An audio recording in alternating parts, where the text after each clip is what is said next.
r/ask Reddit. What piece of history is too crazy to believe, yet is still true? The marathon in the 1904 Olympics. First finisher hitched a ride in a car. He was disqualified. Second finisher was carried across the finish line by his trainers, who had been giving him a mixture of brandy and rat poison throughout the race. He almost died, but the doping wasn't illegal yet, and so he got the gold. Third finisher had taken a nap, because he ate some rotten apples he found by the road.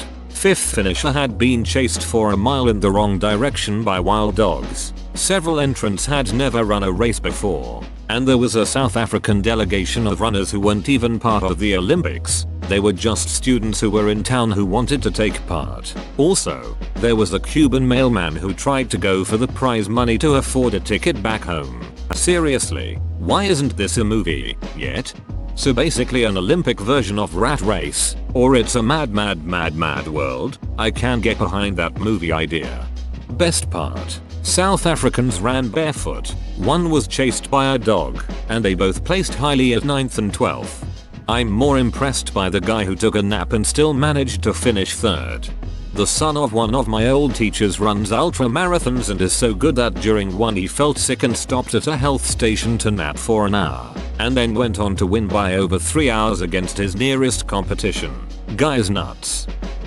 In the early mid-5th century, in the Eastern Roman Empire, near modern-day Aleppo, there was a Christian monk named Simeon the Stylite who spent 40 years of his life living atop a 60-foot tall pillar. He just stayed up there all day and all night. He had fellow monks bring him food, drink, etc. to stay alive. According to the 3 surviving biographies which were written during or shortly after his lifetime, by people who knew him, he literally spent 40 years on this pillar without coming down once. He would preach to crowds below, pray to God, and help mediate legal disputes. He wrote to both the Roman Emperor and the Persian King of Kings, advising both on spiritual matters. People came to visit him from as far away as Gaul, modern-day France, and Britain. No small accomplishment in the 5th century. Dude got so famous for just chilling on top of a pillar for 40 years straight that over 1,500 years later we have 3 biographies of him and I'm writing about him on the internet.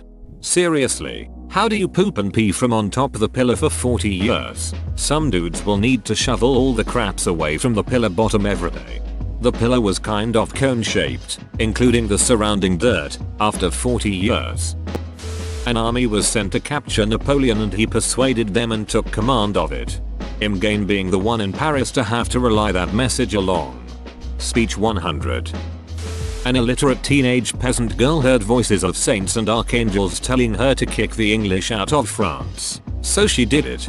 To be fair, a lot of the French leadership thought she was batshit crazy and were afraid of her popularity. But they didn't like a woman involved in military matters, and she often had to dress like a man, which was illegal at the time, in order to pass. Eventually the French imprisoned her and gave her to the English, who tried her for heresy and cross-dressing, then executed her.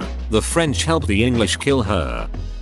The current Swedish royal family is descended from a man named Bernadotte, who was invited to take the throne by Swedish aristocrats. Bernadotte was one of Napoleon's marshals, having worked his way up from private, but his sole qualification for becoming king was that he had met some Swedes once, and been nice to them. The moral of this story: always be cool to foreigners, because you never know when they are going to want somebody to run their country. He also had a tattoo that said death to kings. No one was allowed to see his naked body until after he died. He was so embarrassed by it. He also attacked Napoleon later on because he told him that his allegiance was no longer to him but to the people of Sweden. Napoleon was quite furious. Pope Saint Leo met alone with the Hunnic armies just about to sack Rome. Nobody knows what he said to Attila, but it made him take his massive army and turn it around, leaving the Roman Empire for the time being, saving Rome and its inhabitants from God knows what. He rolled a natural 20. It's not surprising. Gods always do.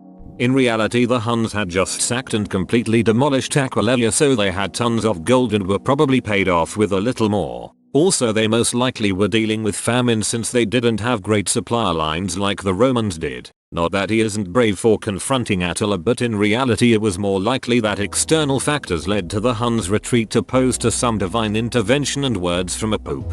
As I understand things, the horde would often give people the option of paying them off instead of taking the sacking. The personal accounts of the First World War. Out in no man's land, the sun swelled up the dead with gas and often turned them blue, almost navy blue. Then, when the gas escaped, the bodies dried up like mummies and were frozen in their death positions. Sitting bodies, kneeling bodies, bodies in almost every position, though most lay on their bellies or on their backs. The crows pecked out the eyes and rats lived on bodies that lay in abandoned dugouts. These rats were very large and quite fearless, their familiarity with the dead having made them contemptuous of the living. One night one fell on my face in a dugout and bit me. Where we fought several times over the same ground, bodies became incorporated in the material of the trenches themselves. They were putrid, with the consistency of camembert cheese. I once fell and put my hand right through the belly of a man. It was days before I got the smell out of my nails. The accounts are insane. Here is another story for your interest. The Battle of Passchendaele was known for its mud. In a record instance, as a troop of soldiers were approaching the front, one of their members fell off the boards they were walking on and into the mud. He sank to his thighs and couldn't free himself. His comrades threw him a rope which he secured under his armpits. However, despite their best efforts, the comrades were unable to free the man in the mud. Although the man was less than 5 feet from the safety of the board and holding a rope, no effort could free him.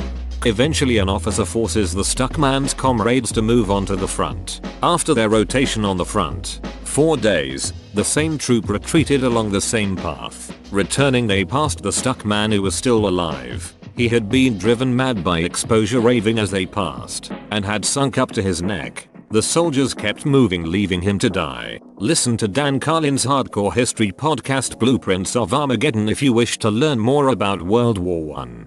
Damn, why not just put him out of his misery? Eventually they started doing that with the soldiers who became trapped in the mud. Passchendaele was one of the most horrific battles of the most horrific war in history. The dancing plague. It's so ridiculously hilarious. People danced for days. I think it lasted over a month, and eventually died of heart attacks, exhaustion, or strokes. They just couldn't stop. Holy shit, this is real. It seems like a bunch of people ate acid for the first time and had an impromptu music festival. The leading theory is actually ergot, a fungus that can cause hallucinations and erratic behavior that infested the wheat harvest. Interestingly enough, certain kinds of ergot are the source of a chemical used to make LSD. One of the greatest natural disasters in human history was the flu between 1918 and 1920.500 million contracted it, and 100 million, 5% of the world population, died. This came right after 20 million people had died in World War I. Technically it happened during it, but due to the media blackout in the countries at war, it wasn't reported or made known to the world media for fear it would be picked up by the enemy. Spain was a non-combatant country and thus there was no media blackout, hence the term Spanish flu. We went to the ducking moon and came back. Then we went back up with a car and did donuts on the ducking moon. And played golf on the moon. A British Army officer fought World War II armed with a longbow, bagpipes and a sword and actually killed a German staff sergeant with an arrow. Mad Jack Churchill.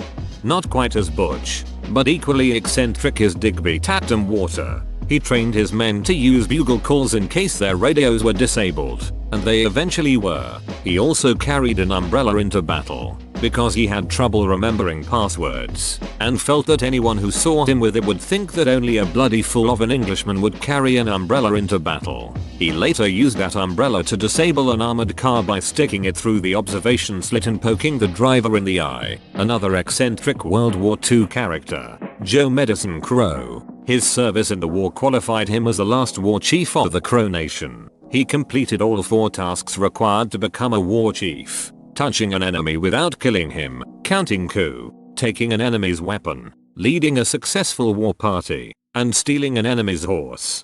On a related matter, Lieutenant Colonel A.D. Wintle, among other things, He signed his own arrest warrant for attempting to steal a plane. When it was found that he was the highest ranked soldier present at the time, commanded a dying soldier to recover from his terminal illnesses, which he actually did, and lived to 95. And, after being imprisoned in a French garrison, he inspired all 280 men present there to join the French resistance after his transfer by means of insulting their slovenly appearance and demanding that they carry themselves like actual soldiers.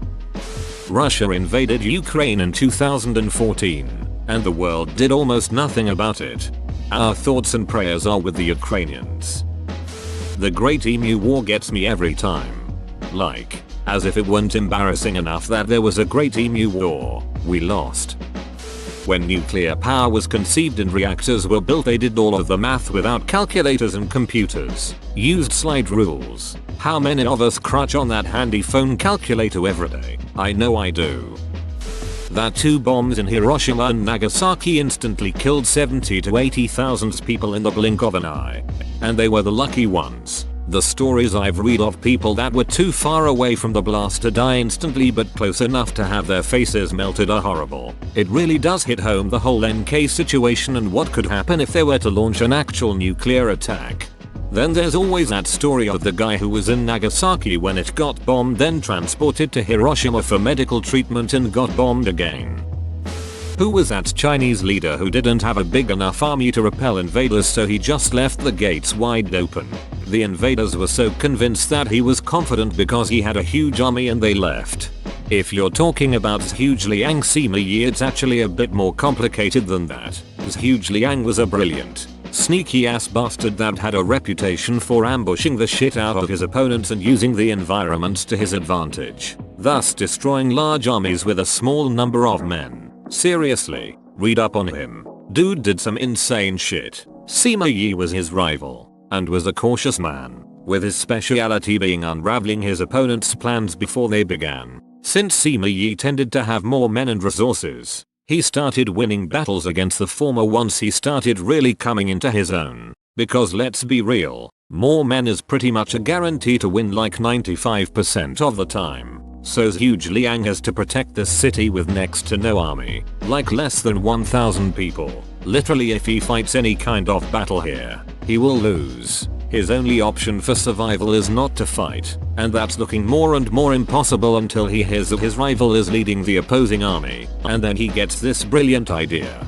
He basically opens all the gates, sends his men out in civilian clothes to sweep the streets so there are no visible soldiers anywhere, and sits on top of the gate drinking tea and chilling out and basically makes the whole thing out to be a trap. When Sima Yi comes, he's waiting and basically welcomes him with open arms. Sima Yi is lucky he's never been that obvious about his traps before. This is definitely a bluff and we can win this ASAP, and he's about to head in when it hits him. Zhuge Liang knows that Sima Yi thinks he's bluffing. He gets it in his head that maybe, just maybe, Zhuge Liang has this cunning plan that will wipe out his army. Recall that he has a pretty good handle on what his rival is capable of, and that was ducking people's shit up when they least expect it. So after a long period of deliberation, which is basically him explaining to his generals he knows that I know that he knows that, Sima Yi eventually decides to turn his entire army around and leave. Zhuge Liang later pointed out that the plan was based specifically on the fact that he was facing his rival. If it had been anyone else, there's no way it would have worked. A dumber or less cautious person would have simply charged in and won without breaking a sweat. Sima Yi was too smart and it cost him. And that's the real genius here. It was a plan formed entirely just to deceive one man. And it worked. The technology difference in the short time between World War I and II. Hell, the technology difference between the start and end of World War II alone. Several air forces started World War II with biplanes still in service and ended the war with jet aircraft. Shortly after the American Civil War, a group of Irish Americans calling themselves the Fenian Brotherhood banded together, sold war bonds, and attempted to invade and hold Canada hostage in an attempt to get Britain to release Ireland. There were 5 major raids. Of those raids, the Fenians actually won 2 battles and briefly held Canadian territory. After the first raid, The United States Navy cut off their supply lines and the Fenians were forced to retreat back to the US. The second raid was a comedy of errors perpetrated by the Canadian militia and British Army. Essentially, the Queen's Own Rifles, who were a ragtag militia at the time, met the Fenian Brotherhood's army and exchanged fire for a brief period. Not long after, the British Army arrives. The Queen's Own Rifles retire from the field to give room for the British regulars. Mistaking this as a general retreat, the British Army also retires the field. The rest of the raids essentially follow a pattern of the Fenians exchanging useless fire with the Canadians British, then going home. The last raid is perhaps the funniest. While other invasions had hundreds to even over 1,000 men, the last had approximately 30. Their plan was to go into central Canada via the Dakota Territory. They attack a Hudson trading post and, shortly after, are arrested by the US authorities. This attack never actually made it to Canada as surveyors found that the trading post was actually in what is now Minnesota. Most of the Fenian soldiers suffered no consequences for essentially spending several years invading Canada. Solely basing this on Irish pride and Netflix, with some short reading after. 157 Irish peacekeepers based in the Congo held off 3,000 attackers, killing over 300 of them, sustaining no losses themselves and a few injuries. Received no support from the UN and eventually surrendered when they used every bullet twice. Quite literally, they made a shrapnel bomb with the empty shells. It was the first time an official army from Ireland faced combat. The Irish government swept it under the rug, pretended it didn't happen due to the surrender, which they considered a disgrace. I was amazed by that film. Read quite a bit about the conflict after I watched it. Be proud of your countrymen. OHH. I used to post on Facebook for a music school and came across this gem. Around the time of the great classical writers, a common yet interesting thing was that composers would challenge each other to 1v1s. Music duels. Mostly improvisation duels. Beethoven one day was challenged by a composer named Stibelt. The cocky young composer challenged him and went first. Stibelt threw his own composition on the ground and played perfectly, met with rousing applause. Beethoven, however, stood up, took the piece that Stibelt threw to the ground and showed it to the audience. Nobles loved watching the shit. He took it and turned it upside down. He sat down and played it perfectly. He then took the theme of the composition and improvised on it for over an hour. Stibelt left halfway through but promised to never return to Vienna as long as Beethoven lived there. Beethoven lived in Vienna until he died. So Beethoven was to classical music duels as Eminem is to rap battles? American government did mind control experiments. Your use of the past tense is adorable. The only reason the Union was warned about the Battle of Antietam was that some dumbass officer dropped his orders while they were wrapped in cigars.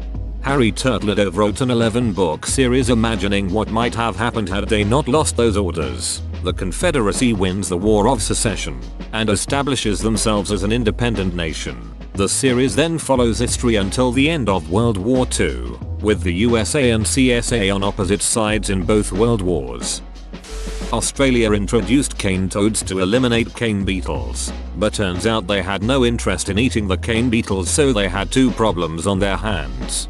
My dad told me of a story of a town of fishermen who were catching too many starfish. Solution? Catch a starfish, chop it in half. Of course, starfish can regrow their entire body, so now they had twice the problem. How difficult it was for the conspirators to kill Rasputin. Johnny Cash was the first person in the Western world to hear of the death of Joseph Stalin. While stationed at Landsberg in West Germany, it was his job to intercept Soviet Morse code communications. On the 5th of March 1953, Johnny intercepted the communication that told of the death of one of history's most important men. Johnny Cash was obliged to keep this secret for many years, but it was revealed in his autobiography, Cash by Johnny Cash. Hiro Onoda, a soldier in the Japanese army during World War II who fought in the war for 30 years after it ended. He was told to never surrender himself or commit suicide under any circumstances. When he was fighting in the jungles, he and his squad were told that the war was over. He thought that this was the Allies trying to get him to surrender. He continued to raid villages, which he thought were enemy bases, for the next 30 years. Another unbelievable story is the one of Yang Kung-jong. He was a Korean man who was forced to fight in the Japanese Imperial Army in World War II. During the war, he was captured by Russia and forced to fight in the Russian Red Army. While fighting for Russia, he was captured by the German Wehrmacht and forced to fight for them as well. As far as I know, he was the only person in the Second World War to fight for 3 different armies. Yang Kyung-jong was then taken prisoner by Americans on the beaches of Normandy. That someone created a bronze bull statue that had a firelight underneath it. To the unsuspecting people around it, they would hear what would sound like the sounds of a bull, but inside was a person who was being roasted alive. What gets me is that they were able to engineer the acoustics of the person's screams to sound like the bull sounds. It's called the brazen bull. They put the creator behind it inside it first. LOL. Was about to comment this. Pretty sure the creator who presented it was the first to be thrown into it. He made a mistake. The Second Crusade ended when the Queen of France banged her uncle. Damn Targaryens. One of the bloodiest wars of all time, often tallied as the second most, ahead of World War I, depending on the parameters, was caused by a Chinese guy claiming to be Jesus' younger brother and leading a revolution along the Yangtze River in China. The 30 Years' War, a war that devastated Europe and led to the demise of the Holy Roman Empire, arguably the biggest and most powerful empire in Europe, was started by some guys pushing government officials out of windows into horse manure. The event even has its own name, the Defenestration of Prague. I love that there have been multiple times in history where a religious war started because someone got thrown out of a window in Prague. Probably some of the shit that various Roman emperors got up to just because they could. Caligula made a whole bunch of boats line up over the Bay of Baiae so he could use them as a bridge to defy a prophecy. Nero had his mother killed and kicked his pregnant wife to death. Domitian openly wanted the people to call him a god, which was absolute heresy to Romans. And that's just a tiny fragment of what a few emperors did. The fall of the Berlin Wall basically started because of a clerical error to let some people out for a short visit, but ended up being received as everyone can get out now. The Habsburg family tree. Seriously guys, spread out the gene pool. Teddy Roosevelt got shot in the chest while campaigning for the 1912 election and finished his speech while a ducking bullet was lodged in him. More French soldiers died in World War I than Americans in any American war combined, including both sides of the Civil War. People thought the bodies of Catholic saints didn't decay. For example, Saint Cecilia died in 177 AD, and she looks very much the same as she did at her time of death. To put it clearly, if a corpse was found to be extremely well preserved, the person was considered to be incorruptible, which was considered a qualifying miraculous event to put them on a path to sainthood. Most of the incorruptible saints on display are treated heavily with wax to preserve them, even as they decayed after their initial discovery. That the CIA attempted to take out Castro by lacing his cigarettes with poison that would first make him bald, then said baldness would cause unpopularity, then a coup, and then all of the other attempts at killing him that were an epic fail. The reinforcements sent to Hernan Cortes which allowed him to succeed in the conquest of Mexico were actually sent to bring him to justice. He'd stolen the ships and the expedition in the first place. You see, after he attacked them and knocked out their leader's eye, he convinced the rest of the men to join him instead. Though poorly documented and deemed local folklore instead of formal history, the monkey hanging was a trial that was held in Hartlepool, a North English town, sometime during the Napoleonic Wars of the early 19th century, after a French vessel crashed and sank off the northern coast of GB. The only survivor was a pet monkey that was kept on the ship for entertainment. The monkey was even given a French uniform as a joke supposedly. Upon this pet monkey washing ashore, the locals were dumbfounded, never having seen either a Frenchman or a monkey before in their lives. Based off the uniform, they thought the monkey must have been a French spy, and when it refused to answer questioning, because it was a goddamn monkey, they deemed it guilty and executed it via hanging right there on the beach. The monkey hanger is now a popular insult for people from Hartlepool. And that monkey had a very bad day. Whoa, you made it to the end? You're a ducking beast. I'll cut you a deal. Smash like and subscribe for more curated content, bruh. It's free and that's a great price.